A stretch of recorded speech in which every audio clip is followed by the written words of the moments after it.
Life has a way of throwing curveballs when you least expect them.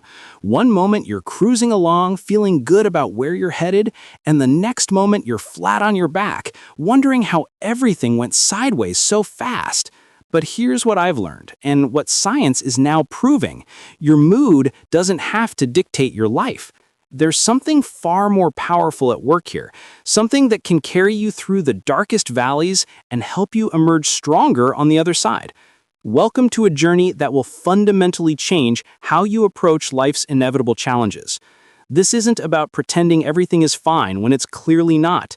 This isn't about toxic positivity or forcing a smile when your world is crumbling. This is about discovering the profound truth that meaning can triumph over mood every single time. And I'm going to show you exactly how to harness this power in your own life. Think about the people you admire most, the ones who seem unshakable in the face of adversity. What sets them apart isn't that they don't feel pain or that they're somehow immune to life's hardships. What makes them different is that they've learned to anchor themselves to something deeper than their temporary emotional state. They've discovered what Viktor Frankl, the renowned psychiatrist and Holocaust survivor, called the will to meaning. Frankl spent years in Nazi concentration camps, witnessing unimaginable suffering, yet he made a remarkable observation. The prisoners who survived weren't necessarily the physically strongest or the most optimistic. They were the ones who could find meaning in their suffering, who could see beyond their immediate circumstances to something larger than themselves. This insight became the foundation of logotherapy, a therapeutic approach that has helped millions of people transform their relationship with adversity. But let's bring this down to earth, to your everyday reality. Maybe you're dealing with a job loss that's shaken your confidence. Perhaps you're navigating a relationship that's falling apart despite your best efforts. Maybe you're facing a health challenge that's forced you to confront your mortality. Or it could be something that seems smaller, but feels enormous, like watching your dreams slip away one disappointment at a time. Here's the revolutionary truth that modern psychology is confirming. Resilience isn't about bouncing back to where you were before. True resilience is about bouncing forward, using adversity as a launching pad for growth and transformation.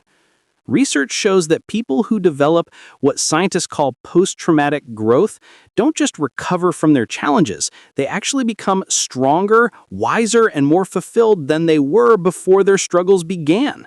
The key lies in understanding that you have three distinct pathways to meaning even when life hurts. The first pathway is through creative values, what you contribute to the world through your work, your art, your service to others. When everything else feels uncertain, you can anchor yourself in the knowledge that you're creating something meaningful, that your efforts matter beyond your immediate circumstances. The second pathway is through experiential values, the meaning you derive from love, beauty, truth, and connection. Even in your darkest moments, you can find profound meaning in a conversation with a friend who truly sees you, in a sunset that reminds you of the world's inherent beauty, or in an act of kindness that restores your faith in humanity. The third pathway, and perhaps the most powerful, is through attitudinal values. This is your ability to choose your response to unavoidable suffering. When you can't change what's happening to you, you can still change how you relate to it. You can choose to see your struggle as meaningless, random pain, or you can choose to see it as an opportunity for growth, for developing compassion, for becoming the person you're meant to be. Let me share a story that illustrates this beautifully. A man came to Frankl devastated by grief 2 years after his wife's death. He couldn't understand why he had to continue living without her. Frankl asked him a simple question. What would have happened if he had died first instead of his wife? The man immediately realized that if the situation were reversed, his beloved wife would be the one suffering this unbearable grief. In that moment, he reframed his pain as a sacrifice he was making for her, sparing her from this anguish. His suffering didn't disappear, but it suddenly had meaning, and that meaning made it bearable. This is the power of meaning over mood. Your emotions are valid, your pain is real, but they don't have to be the final word on your experience. You have the capacity to transcend your immediate emotional state by connecting to something larger than yourself. Now, let's get practical about how you can develop this capacity in your own life. The first step is cultivating what researchers call cognitive flexibility. This is your ability to see situations from multiple perspectives, to consider alternative explanations for what's happening to you. When you're stuck in a negative emotional state, your thinking becomes rigid and narrow. You see only the problems, only the pain, only the reasons why things will never get better. Cognitive flexibility is like developing mental muscles. You strengthen it by deliberately practicing new ways of thinking about your challenges. Instead of asking why this is happening to you, start asking what this experience might be trying to teach you. Instead of focusing on what you've lost, consider what you might be gaining in terms of strength, wisdom, or compassion. The second crucial skill is emotional regulation, but not in the way you might think. This isn't about suppressing your emotions or pretending they don't exist. It's about learning to experience your emotions fully while not being controlled by them. Think of emotions like weather patterns. You can acknowledge that it's storming without believing the storm will last forever. Research shows that people with high emotional resilience actually feel their emotions more intensely than others, but they also recover from negative emotions more quickly. They've learned to ride the waves of feeling without being swept away by them. They understand that emotions are temporary visitors, not permanent residents. One powerful technique for developing the skill is what psychologists call the pause practice. When you notice yourself being overwhelmed by a difficult emotion, instead of immediately reacting or trying to make the feeling go away, you pause, you breathe, you acknowledge what you're feeling without judgment. You remind yourself that this feeling, however intense, is temporary and doesn't define your entire reality. The third essential element is building what researchers call meaning-making framework. This is your personal philosophy about why challenges exist and how they fit into the larger story of your life. Some people find meaning through spiritual or religious beliefs. Others find it through their commitment to family, to justice, to creativity, or to personal growth. The specific content of your meaning-making framework matters less than having one.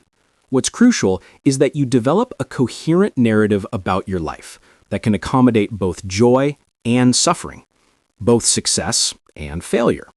This narrative becomes your anchor when the storms of life threaten to sweep you away.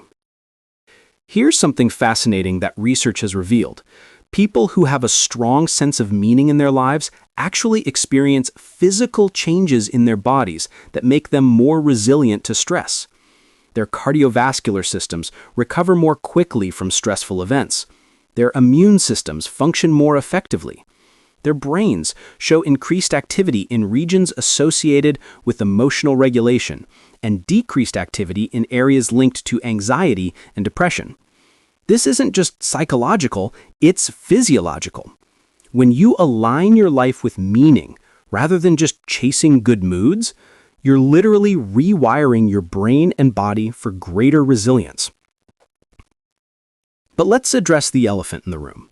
You might be thinking, this all sounds great in theory, but what about when you're in the thick of it?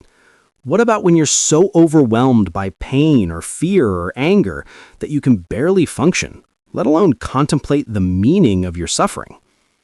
This is where the rubber meets the road, and I want to be completely honest with you. Developing meaning over mood isn't a one-time decision, it's a daily practice. It's a skill that you build gradually, like physical fitness. You don't expect to run a marathon after your first jog, and you shouldn't expect to master emotional resilience after your first attempt at reframing your challenges. Start small. When you're facing a minor frustration, practice asking yourself, how might this experience be serving me? What might I learn from this? How could this challenge help me become more patient, more understanding, more resourceful? Build your meaning-making muscles on the small stuff so they're strong enough to support you when the big challenges come. Another crucial practice is what I call the values audit. Regularly examine your life to ensure that your actions are aligned with your deepest values. When you're living in accordance with what matters most to you, you develop a sense of integrity and purpose that can sustain you through difficult times.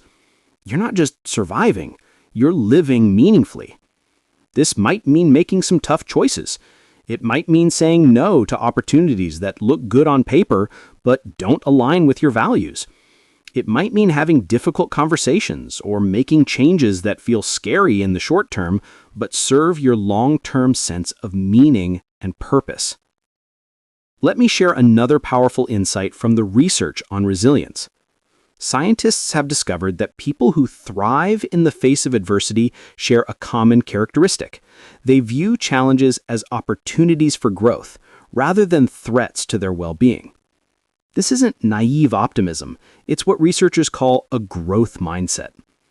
When you have a growth mindset, you understand that your abilities, your character, and your capacity for happiness aren't fixed traits. They're qualities that can be developed through effort and experience. This means that every challenge you face is an opportunity to become stronger, wiser, and more capable. This perspective transforms your relationship with difficulty. Instead of seeing problems as evidence that something's wrong with you or your life, you begin to see them as the raw material for your development. You start to understand that the very experiences you've been trying to avoid might be exactly what you need to become the person you're meant to be. Now, I want to talk about something that might surprise you, the role of positive emotions in building resilience. You might think that focusing on meaning over mood means ignoring or suppressing positive emotions, but that's not the case at all. Research shows that positive emotions play a crucial role in helping us recover from negative experiences and build psychological resources for future challenges. The key is understanding the difference between hedonic well-being and eudaimonic well-being. Hedonic well-being is about feeling good in the moment, pursuing pleasure and avoiding pain. Eudaimonic well-being is about living meaningfully, expressing your authentic self, and contributing to something larger than yourself. Both types of well-being are important, but eudaimonic well-being is more sustainable and more protective against life's inevitable difficulties. When your happiness is based primarily on external circumstances going your way, you're vulnerable to every setback and disappointment. When your well-being is rooted in meaning and purpose, you have a stable foundation that can weather any storm.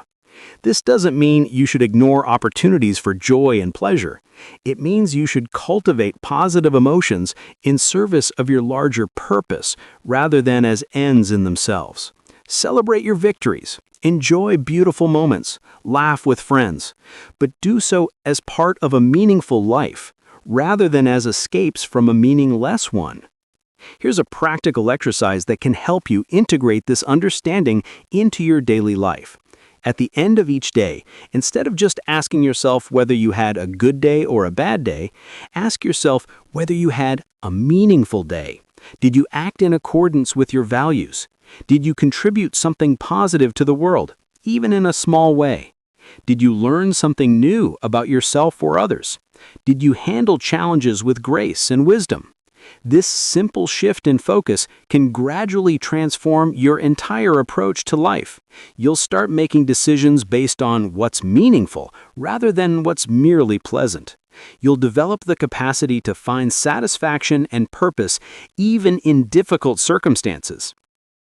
Let me tell you about the concept of post-traumatic growth, because it's one of the most hopeful discoveries in modern psychology. Researchers have found that many people who experience significant trauma don't just recover to their previous level of functioning, they actually experience positive changes that make their lives richer and more meaningful than before. These changes typically fall into 5 categories. First, people develop a greater appreciation for life and a deeper sense of gratitude for everyday experiences. Second, they form deeper, more authentic relationships with others. Third, they develop a stronger sense of personal strength and confidence in their ability to handle future challenges. Fourth, they experience spiritual growth and a deeper connection to something larger than themselves. Fifth, they discover new possibilities and opportunities that they might never have pursued otherwise. This isn't about being grateful for trauma or pretending that suffering is good. It's about recognizing that human beings have an extraordinary capacity to transform even the most difficult experiences into sources of strength and wisdom. You have this capacity within you right now, waiting to be activated by your commitment to finding meaning in whatever life brings your way. One of the most powerful tools for developing this capacity is what psychologists call benefit finding. This is the practice of actively looking for ways that challenging experiences have contributed to your growth, your relationships, your understanding of yourself and the world. It's not about denying the reality of pain or loss. It's about refusing to let that pain be the end of the story. You can practice benefit finding by regularly reflecting on your challenges and asking yourself questions like, how has this experience made me stronger? What have I learned about myself that I wouldn't have learned otherwise? How has this challenge deepened my compassion for others who are struggling? What new skills or insights have I developed? How has this experience clarified what's truly important to me? This practice doesn't minimize your pain or rush you through the natural process of grieving and healing. It simply ensures that your suffering serves a purpose, that it contributes to your growth rather than just depleting your resources. Now let's talk about the social dimension of resilience, because meaning is rarely a solo journey. Research consistently shows that strong social connections are one of the most important factors in developing and maintaining resilience. But it's not just about having people around you. It's about having relationships that support your growth and meaning-making. The most resilient people tend to have what researchers call a secure social network. This includes people who believe in them, who challenge them to grow, who provide emotional support during difficult times, and who share their values and sense of purpose. These relationships become a source of meaning in themselves and also provide the encouragement and perspective needed to find meaning in challenges. If you don't currently have this kind of support network, don't despair. Meaningful relationships can be developed at any stage of life. Start by being the kind of person you'd want to have in your own network. Show genuine interest in others. Offer support without expecting anything in return. Be vulnerable about your own struggles and growth, and look for opportunities to connect with people who share your values and interests. Consider joining groups or organizations that align with your sense of purpose. Volunteer for causes you care about. Take classes or workshops that interest you. The goal isn't just to meet people, it's to find your tribe, the people who will support and challenge you to live meaningfully. Here's something else that research has revealed about resilient people. They have a practice of regular self-reflection. They don't just live their lives, they examine their lives. They regularly step back and ask themselves whether they're living in alignment with their values, whether they're growing from their experiences, whether they're contributing meaningfully to the world around them. This self-reflection isn't self-criticism or endless rumination about problems. It's a thoughtful, compassionate examination of your life with an eye toward continuous growth and alignment. You might do this through journaling, meditation, prayer, long walks in nature, or conversations with trusted mentors or friends. The key is making this reflection a regular practice rather than something you only do during crises. When you're regularly examining your life and making course corrections, you're less likely to find yourself completely off track when challenges arise. You're also more likely to recognize the meaning and growth opportunities in difficult experiences because you're already in the habit of looking for them. Let me share one more crucial insight about developing meaning over mood. It requires what researchers call distress tolerance. This is your ability to experience difficult emotions without immediately trying to escape or avoid them. Many people get stuck in cycles of suffering because they're so afraid of feeling bad that they never allow themselves to fully process and learn from their difficult experiences. Distress tolerance doesn't mean enjoying pain or seeking it out. It means developing the capacity to sit with discomfort long enough to understand what it's trying to teach you. It means trusting that you can handle difficult emotions without being destroyed by them. You can build distress tolerance through practices like mindfulness meditation, which teaches you to observe your thoughts and feelings without being overwhelmed by them. You can also build it by gradually exposing yourself to manageable levels of discomfort and proving to yourself that you can handle more than you think you can.